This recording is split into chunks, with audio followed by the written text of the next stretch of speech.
നമസ്കാരം. പ്രിയ കോവിലകത്തിലേക്ക് എല്ലാവർക്കും ഒരിക്കൽ കൂടി സ്വാഗതം. ഞാൻ പ്രിയ കൃഷ്ണ. വർഷങ്ങളായി കേരളവും തമിഴ്നാടും തമ്മിൽ തർക്കം. ആ തർക്ക വിഷയം മുല്ലപ്പെരിയാർ ഡാം. യഥാർത്ഥത്തിൽ മുല്ലപ്പെരിയാർ ഡാം എവിടെയാണ്? കേരളത്തിൻ്റെ ഇടുക്കി ജില്ലയിൽ പെരിയാർ നദിയുടെ കുറുകെയാണ് മുല്ലപ്പെരിയാർ ഡാം പണിതിട്ടുള്ളത്. പെരിയാറും മുല്ലയാറും സംഗമിക്കുന്ന സ്ഥാനത്താണ് ഈ ഡാം. അതുകൊണ്ടാണ് മുല്ലപ്പെരിയാർ ഡാം എന്ന് തന്നെ ഇതിനെ വിളിക്കുന്നത്. പെരിയാറിൻ്റെ പോഷക നദിയാണ് മുല്ലയാർ.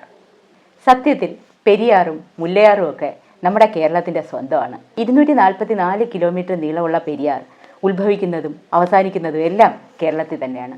അറബിക്കടലിലാണ് പെരിയാർ ചെന്ന് ചേരുന്നത്. തമിഴ്നാടിന് ഈ നദിയുമായിട്ട് യാതൊരു ബന്ധവുമില്ല. പിന്നെ എന്തിനാണ് കേരളവും തമിഴ്നാടും ഇത്രയും തർക്കിക്കുന്നത്? നമുക്ക് അതിൻ്റെ ഡീറ്റെയിൽ ആയിട്ട് നോക്കാം. ഓക്കെ. ദൈവത്തിൻ്റെ സ്വന്തം നാടായ കേരളത്തെ പ്രകൃതി ധാരാളം കനിഞ്ഞ് അനുഗ്രഹിച്ചിട്ടുണ്ട്. കേരളത്തിന് നല്ല കാലാവസ്ഥയും മനോഹാരിതയും ഒക്കെ നൽകുന്നതിൽ പശ്ചിമഘട്ടത്തിന് വലിയൊരു പങ്കുണ്ട്. പശ്ചിമഘട്ടം ഉള്ളതുകൊണ്ടാണ് കേരളത്തിന് മൺസൂൺ ലഭിക്കുന്നതും ഇത്രയും നല്ല കാലാവസ്ഥ കിട്ടുന്നതും. എന്നാൽ ഇതേ പശ്ചിമഘട്ടം തമിഴ്നാടിനെ സംബന്ധിച്ച് അത്രത്തോളം യോജിച്ച ഒരു കാലാവസ്ഥ അല്ല നൽകുന്നത്. ഒരു മലയുടെ ഇപ്പുറത്തെ സൈഡിൽ മഴയാണെങ്കിൽ ഓപ്പോസിറ്റ് സൈഡ് മഴ കിട്ടാറില്ല. അതിനെ നമ്മൾ മഴനിഴൽ പ്രദേശം എന്ന് വിളിക്കും. അതുകൊണ്ട് കേരളത്തിന് നല്ല മഴ ലഭിക്കുമ്പോൾ തമിഴ്നാടിന് നല്ല വരൾച്ചയാണ് ഫലം. പണ്ട് ബ്രിട്ടീഷുകാരായിരുന്നു ഇന്ത്യ ഭരിച്ചിരുന്നത്. കേരളം പല നാട്ടുരാജ്യങ്ങളായി വിഭജിച്ചിരുന്നു. തിരുവിതാംകൂർ, കൊച്ചി അങ്ങനെ. എന്നാൽ തമിഴ്നാടിൻ്റെ ഭാഗങ്ങൾ, പ്രത്യേകിച്ച് മദ്രാസ് പ്രസിഡൻസിയൊക്കെ ബ്രിട്ടീഷുകാരുടെ സമ്പൂർണ്ണ നിയന്ത്രണത്തിലായിരുന്നു. മദ്രാസ് പ്രസിഡൻസിയിലുള്ള ചില ജില്ലകൾ, പ്രത്യേകിച്ച് തേനി, മധുര, ശിവഗംഗ, ഇവിടെയൊക്കെ വളരെ വരൾച്ചയായിരുന്നു. 1876-78 കാലഘട്ടങ്ങളിൽ വലിയ വരൾച്ച തമിഴ്നാട്ടിലുണ്ടാവുകയും ലക്ഷക്കണക്കിന് ജനങ്ങൾ മരണപ്പെടുകയും ഒക്കെ ചെയ്തിരുന്നു. തമിഴ്നാട്ടിലെ അത്തരം ജലക്ഷാമം ബ്രിട്ടീഷുകാരെ വല്ലാതെ വേദനിപ്പിച്ചിരുന്നു എന്ന് വേണം പറയാൻ. തമിഴ്നാട്ടിൽ ജലം കിട്ടുക എന്നതല്ല അവരുടെ ഉദ്ദേശം. പക്ഷേ കൃഷിയിലൂടെ ഒരുപാട് നേട്ടങ്ങൾ കൈവരിക്കണമെന്ന് ബ്രിട്ടീഷുകാർക്കുണ്ടായിരുന്നു. മാത്രമല്ല, അവരുടെ കൊളോണിയലിസം നടപ്പിലാകണമെങ്കിൽ അവിടെ നല്ല രീതിയിൽ കൃഷി ഉണ്ടാവുകയും അതുവഴി ഒരുപാട് നികുതി അവർക്ക് ലഭിക്കുകയും വേണമായിരുന്നു. അതുകൊണ്ട് തന്നെ തമിഴ്നാട്ടിൽ ജലം എത്തിക്കുക എന്നത് ബ്രിട്ടീഷുകാരുടെ ഒരു ലക്ഷ്യമായിട്ട് മാറി. അപ്പോഴാണ് ബ്രിട്ടീഷുകാർ നോക്കിയപ്പോൾ നമ്മുടെ പെരിയാർ സമൃദ്ധമായിട്ട് ഒഴുകുന്നുണ്ട്. പെരിയാർ ഭൂമിശാസ്ത്രമായി പടിഞ്ഞാറോട്ടാണ് ഒഴുകുന്നത്. പടിഞ്ഞാറോട്ട് ഒഴുകി അറബിക്കടലിൽ അവസാനിക്കും. എന്നാൽ ഇതിനെ എങ്ങനെയെങ്കിലും തിരിച്ച് കിഴക്കോട്ട് ഒഴുക്കിയിരുന്നെങ്കിൽ തമിഴ്നാട്ടിലെ ജില്ലകളിൽ വെള്ളം ധാരാളമായി കിട്ടും എന്നൊരു ബുദ്ധി ബ്രിട്ടീഷുകാർക്കുണ്ടായി. അതിൻ ഫലമായി തിരുവിതാംകൂറിലെ മഹാരാജാവായിരുന്ന വിശാഖം തിരുനാൾ മാർത്താണ്ഡവർമ്മയെ ബ്രിട്ടീഷുകാർ വന്ന് കാണുകയും അദ്ദേഹമായിട്ട് ചേർന്ന് ഒരു പാട്ടക്കരാർ ഒപ്പുവയ്ക്കാൻ തീരുമാനിക്കുകയും ചെയ്തു. വിശാഖം തിരുനാൾ മഹാരാജാവ് ഒരിക്കലും തൻ്റെ ഇഷ്ടത്തോടു കൂടിയല്ല അങ്ങനെ ഒരു കരാർ സൈൻ ചെയ്ത്. ഒരു നാട്ടുരാജ്യത്തിൻ്റെ മേൽ പരമാവധി സമ്മർദ്ദം ചെലുത്തിക്കൊണ്ടാണ് ബ്രിട്ടീഷുകാർ അദ്ദേഹത്തെ കൊണ്ട് അത്തരം ഒരു കരാറിൽ ഒപ്പിടിയിച്ചത്. തൻ്റെ ഹൃദയ രക്തം കൊണ്ടാണ് ഈ ഒപ്പ് ഇട്ടതെന്നാണ് അദ്ദേഹം പലപ്പോഴും ഇതിനെക്കുറിച്ച് പറഞ്ഞിരുന്നത്. ഇങ്ങനെ ബ്രിട്ടീഷുകാരുമായിട്ട് ചേർന്ന് ഒരു പാട്ടക്കരാർ ഒപ്പിടുമ്പോൾ തിരുവിതാംകൂറിന് എന്താണ് നേട്ടം എന്ന് അദ്ദേഹം പലതവണ ചോദിക്കുകയുണ്ടായി. 50-50 ഷെയർ തരാമെന്നായിരുന്നു ബ്രിട്ടീഷുകാർ ആദ്യം വാക്ക് നൽകിയിരുന്നത്. പക്ഷേ അവിടെയും പലപ്പോഴും ചതിയുടെ ഒരു കളി നമുക്ക് കാണാൻ സാധിക്കും. അന്ന് തിരുവിതാംകൂറിൻ്റെ മരാമത്ത് സെക്രട്ടറി ആയിരുന്ന വി രാമൻ അയ്യങ്കാർ ഒരു തമിഴ് ബ്രാഹ്മണനായിരുന്നു. അദ്ദേഹമാണ് തിരുവിതാംകൂറിനെ റെപ്രസെൻ്റ് ചെയ്തുകൊണ്ട് സൈൻ ചെയ്തിരിക്കുന്നത്. അദ്ദേഹത്തിന് എന്തായാലും സ്വന്തം നാടിനോട് ഒരു പ്രത്യേകിച്ച് മമത ഉണ്ടാവുമല്ലോ. അതുകൊണ്ട് തന്നെ ആയിരിക്കണം കരാറിൽ പലതും മാറ്റി എഴുതപ്പെട്ടു. പിന്നീട് 50-50 ഷെയർ എന്ന് പറയുന്നത് കാണാനേ ഇല്ലാണ്ടായി. വർഷം തോറും 40,000 രൂപയാണ് തമിഴ്നാട് തിരുവിതാംകൂറിന് പാട്ടത്തുകയായിട്ട് നൽകേണ്ടിയിരുന്നത്. എന്നാൽ പണമായിട്ട് തന്നെ നൽകണമായിരുന്നില്ല. പകരം ബ്രിട്ടീഷുകാർക്ക് നൽകേണ്ട കപ്പത്തിൽ കുറവ് വരുത്തിയാൽ മതിയായിരുന്നു.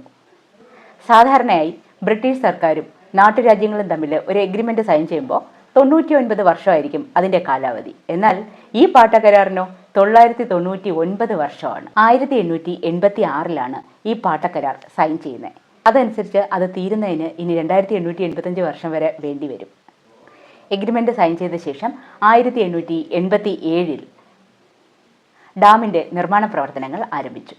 ബ്രിട്ടീഷ് എഞ്ചിനീയറായ ജോൺ പെനിക്വിക്കിൻ്റെ നേതൃത്വത്തിലായിരുന്നു ഡാമിൻ്റെ നിർമ്മാണ നടപടികൾ ആരംഭിച്ചത്. 1895 ആയപ്പോഴേക്കും നിർമ്മാണം പൂർത്തിയാക്കി കഴിഞ്ഞു. സുർക്കി മിശ്രിതം ഉപയോഗിച്ചായിരുന്നു ഈ ഡാം നിർമ്മിച്ചത്. സുർക്കി മിശ്രിതം എന്ന് പറഞ്ഞാൽ അറിയാലോ, ചുണ്ണാമ്പും മണലും ഉണക്കിപ്പൊടിച്ച കളിമണ്ണും ശർക്കരയും ഒക്കെ ചേർത്ത മിശ്രിതം. പണ്ടുകാലത്തെ വളരെ ബലമുള്ള ഒരു കൺസ്ട്രക്ഷൻ സ്റ്റൈലായിരുന്നു സുർക്കി മിശ്രിതം കൊണ്ടുള്ളത്. ഈ ഡാം ഒരു മേസൺട്രി ഡാമാണ്, അതായത് കല്ല് കെട്ടിയിട്ടുള്ള ഒരു ഡാമാണ്. മാത്രമല്ല ഗ്രാവിറ്റി ഡാം കൂടിയാണ്. ഇന്നത്തെ പോലത്തെ ഒരു സാങ്കേതിക വിദ്യയൊന്നും ഇല്ലായിരുന്ന സമയത്ത് ഇത്രയും മനോഹരമായി, അതായത് എഞ്ചിനീയറിംഗ് സ്കിൽ വളരെയധികം വേണ്ടി വരുന്ന ഈ ഒരു പ്രവൃത്തി വളരെ സമൃദ്ധമായി പടിഞ്ഞാറോട്ട് ഒഴുകുന്ന ഒരു നദിയെ വഴിതിരിച്ച് കിഴക്കോട്ട് കൊണ്ടുവന്ന് അവിടെ ഒരു ഡാം പണിത ഒരു എഞ്ചിനീയറിംഗ് സ്കിൽ, അത് അഭിനന്ദനീയമാണ്. ഡാം പണിയുന്നതിനിടെ 2 തവണ ഡാം പൊട്ടിയെന്നും അതിൽ ഒരുപാട് പേർക്ക് അപകടമുണ്ടായി എന്നുമൊക്കെ പറയപ്പെടുന്നു. അപ്പോഴത്തേക്കും ബ്രിട്ടീഷ് സർക്കാർ ഡാമിൻ്റെ പണികൾ നിർത്തിവയ്ക്കാൻ ആവശ്യപ്പെട്ടുവെന്നും കേണൽ പെന്നിക്വിക് അദ്ദേഹത്തിൻ്റെ ലണ്ടനിലെ വസ്തുവകകളെല്ലാം വിറ്റിട്ടാണ് ഇവിടെ വന്ന് ഡാമിൻ്റെ പണി പൂർത്തിയാക്കിയത് എന്നുമൊക്കെ പറയപ്പെടുന്നു. അതിലൊരല്പം അതിശയോക്തിയില്ലേ? ഒരു കേണലായ അദ്ദേഹത്തിന് അദ്ദേഹത്തിൻ്റെ നാട്ടിലുള്ള സ്വത്തുവകകളെല്ലാം വിറ്റിട്ട് ഇവിടെ വന്നൊരു ഡാം പണിയാൻ സാധിക്കൂ? എന്തായാലും പ്രാദേശികമായ ആൾക്കാരെല്ലാം പറയുന്നത് ഇങ്ങനെയാണ്. ഇതിനൊന്നും ഹിസ്റ്റോറിക്കൽ എവിഡൻസ് ഒന്നും ഇല്ല കേട്ടോ. ഈ ഡാമിന് 170 അടി ഉയരമുണ്ട്, 152 അടി ജലസംഭരണ ശേഷിയുണ്ട്. എന്തായാലും 1886 പാട്ടക്കരാർ അനുസരിച്ച് കാര്യങ്ങളെല്ലാം വളരെ സ്മൂത്തായിട്ട് പോയിക്കൊണ്ടിരിക്കുകയായിരുന്നു.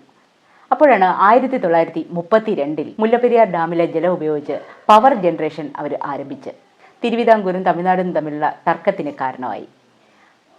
ഒരു കാരണവശാലും പവർ ജനറേഷന് ഈ വെള്ളം ഉപയോഗിക്കാൻ പാടില്ല എന്നും ഇറിഗേഷൻ ഫെസിലിറ്റീസിന് വേണ്ടി മാത്രമേ ഇത് ഉപയോഗിക്കാവൂ എന്നും കമ്മിറ്റി തീരുമാനിച്ചു.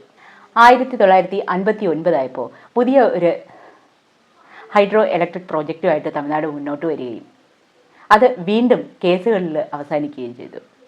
1970 ആയപ്പോൾ നമ്മുടെ കേരളത്തിൻ്റെ മുഖ്യമന്ത്രിയായിരുന്ന സി അച്യുതമേനോനും തമിഴ്നാട് മുഖ്യമന്ത്രിയായ എം കരുണാനിധിയും ചേർന്ന് ഈ എഗ്രിമെൻ്റ് ഒന്ന് പുതുക്കാനായി തീരുമാനിച്ചു.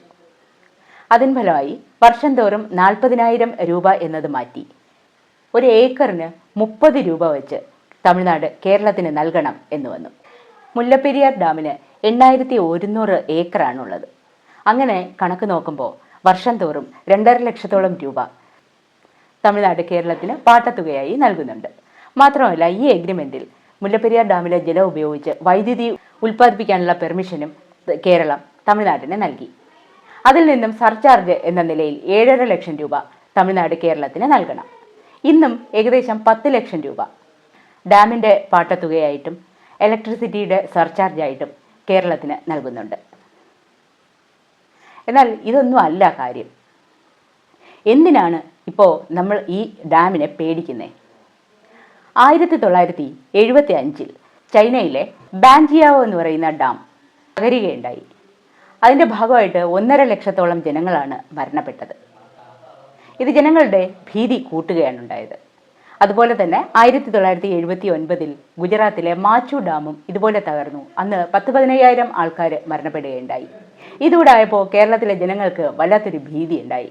കാരണം ഈ ഡാം എങ്ങനെയെങ്കിലും തകരുകയാണെങ്കിൽ നാശനഷ്ടം മുഴുവൻ ഉണ്ടാകുന്നത് കേരളത്തിനാണ്. ഒരു മണിക്കൂറിൽ 120 കിലോമീറ്റർ സ്പീഡിലായിരിക്കും വെള്ളം അറബിക്കടലിലേക്ക് ചെന്ന് പതിക്കുക. അപ്പോൾ കേരളത്തിൻ്റെ ഒട്ടുമിക്ക പ്രദേശങ്ങളും ജലത്തിനടിയിലാകും. ലക്ഷോപലക്ഷം ജനങ്ങളും സ്വത്തുവകകളും എല്ലാം ഇല്ലാണ്ടാവും. അതാണ് കേരളീയർ എപ്പോഴും ഈ ഡാമിനെ ഭയക്കുന്നത്. സാധാരണയായി ഒരു ഡാമിൻ്റെ കാലാവധി 100 വർഷമൊക്കെയാണ്. ഇതിപ്പോൾ 130 വർഷമായിട്ടുണ്ട്. എന്നും മലയാളിക്ക് വില്ലനാവുന്ന ഒരു ജലബോംബായി മുല്ലപ്പെരിയാർ ഡാം തുടരുകയാണ്. തമിഴ്നാട്ടിൽ ജയലളിത മുഖ്യമന്ത്രിയായിരുന്ന സമയത്തായിരുന്നു അയൽ സംസ്ഥാനങ്ങളുമൊക്കെ ആയിട്ട് ജലതർക്കം രൂക്ഷമായിരുന്നത്. എന്നാൽ DMK ഭരണത്തിൽ വന്ന ശേഷം അത്ര രൂക്ഷമായ ജലതർക്കമൊന്നും ഇല്ലെങ്കിൽ പോലും വളരെ സൗഹൃദപരമായിട്ടാണ് അയൽ സംസ്ഥാനങ്ങളുമായിട്ട് തമിഴ്നാട് മുമ്പോട്ട് പോയിക്കൊണ്ടിരുന്നത്. എന്നാൽ ഇപ്പോൾ TVK ഭരണത്തിൽ വന്നപ്പോൾ വിജയ് മുഖ്യമന്ത്രിയായപ്പോൾ കേരളം ഒരുപാട് പ്രതീക്ഷിച്ചു. പക്ഷേ വിജയ് അമ്പിനും വില്ലിനും അടുക്കുന്നില്ല എന്ന് തന്നെ പറയാം. നമ്മുടെ കേരളത്തിൻ്റെ ആവശ്യം എന്ന് പറയുന്നത് പുതിയ ഒരു അണക്കെട്ടുണ്ടാകുക, ഇപ്പോഴത്തെ അണക്കെട്ടിലെ ജലനിരപ്പ് കുറച്ചു നിർത്തുക, ഇതൊക്കെയാണ്. പക്ഷേ ഒരു കാരണവശാലും വിജയ് അത് അനുവദിക്കുന്നില്ല. തമിഴ്നാട്ടിലേക്കുള്ള ജലത്തിൻ്റെ വിതരണം കുറയുമെന്നും അത് അവരുടെ കാർഷിക മേഖലയെ വല്ലാതെ ബാധിക്കും എന്നുമാണ് വിജയ് പറയുന്നത്. കേരളത്തോട് മാത്രമല്ല കേട്ടോ വിജയുടെ ഈ നിലപാട്, കർണാടകയോടും ഇതേ നിലപാട് തന്നെയാണ് വിജയ് എടുത്തിട്ടുള്ളത്. കർണാടകയിൽ കാവേരി നദിയുടെ കുറുകെ കർണാടക സർക്കാർ 9,000 കോടി രൂപ ചിലവഴിച്ച് ഒരു ഡാം പണിയാൻ തീരുമാനിച്ചു. ഇത് ബാംഗ്ലൂരിലെ ജലക്ഷാമം പരിഹരിക്കാൻ കാരണമാവും. പക്ഷേ അവിടെ അങ്ങനെ ഒരു ഡാം പണിയുന്നതിനും വിജയ് എതിർക്കുകയാണ്. അപ്പോഴും വിജയ്ക്ക് പറയാൻ ഒരു കാരണമേ ഉള്ളൂ, തൻ്റെ നാട്ടിലെ കൃഷിക്കാർക്ക് ബുദ്ധിമുട്ടുണ്ടാകുമെന്നും ജലവിതരണം തടസ്സപ്പെടുമെന്നും ഒക്കെയാണ്. വിജയ് നല്ലൊരു മുഖ്യമന്ത്രിയാണ്, നല്ലൊരു ജനനേതാവാണ്, സ്വന്തം നാട്ടിലെ ജനങ്ങളുടെ ക്ഷേമത്തിന് വേണ്ടി വളരെയധികം പ്രയത്നിക്കുന്ന ഒരാൾ. പക്ഷേ അപ്പോഴും അയൽ സംസ്ഥാനങ്ങളുടെ ജനങ്ങളുടെ ജീവന് ഒരല്പം പോലും വിലയില്ലേ? അതിനെക്കുറിച്ച് എന്താ വിജയ് അല്പം പോലും ചിന്തിക്കാത്തത്? ഇന്നും കേരളവും തമിഴ്നാടും തമ്മിലുള്ള ഈ തർക്കം സുപ്രീം കോടതിയുടെ പരിധിയിലാണ്. കൃത്യമായ തീരുമാനമെടുക്കാൻ ആർക്കും കഴിയുന്നില്ല എന്നർത്ഥം. ജൂൺ ജൂലൈ മാസങ്ങളിൽ മലയാളിക്ക് ടെൻഷനാണ്. നിർത്താതെയുള്ള മഴ വരുമ്പോൾ എന്തായിരിക്കും അവസ്ഥ? മാത്രമല്ല, റിക്ടർ സ്കെയിലിൽ 6 കാണിക്കുന്ന ഭൂമികുലുക്കം ഉണ്ടായാൽ ഉറപ്പായിട്ട് ഈ ഡാം തകരുക തന്നെ ചെയ്യും എന്നാണ് ഗവേഷകർ പറയുന്നത്. അപ്പോൾ പിന്നെ മലയാളിക്ക് സമാധാനിക്കാൻ സാധിക്കൂ? ഇത് വെറും ഒരു ജലതർക്കം മാത്രമല്ല, ഒരു ജീവൻ മരണ പോരാട്ടം കൂടിയാണ്.